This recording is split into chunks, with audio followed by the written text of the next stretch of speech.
ọ na-afụne na nna anyị ukwu anyị na-anọ biko nne aha eji mara gị aha eji mara m Damian Okoye nna ukwu gịnị ka a na-etu gị ya na-etu m Ozuome nke mbụ ndị aka eme ụmụ nwizu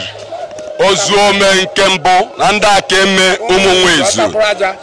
anyị fụrụ ihe iji nọ n'aka ọkwa ka ihe n'Igbo na-akpọ ya ya na-akpụ ya ọja bụtara na anyị na ndị zọgara akpụ ya ọkwa ụgba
omenala Igbo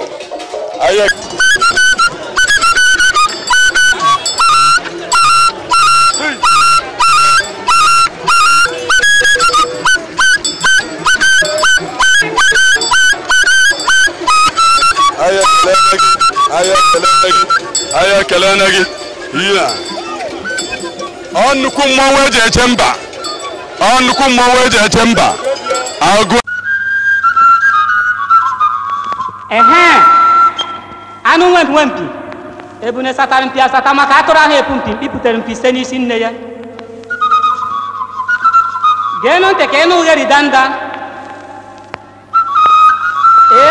ọmụwa umezuo nwa Nwankwo Okoye emesuo na-arịta na ibe mmadụ nyichiri nso ụzọ ọ na-aga n'anya na-atọ ya na ya nụ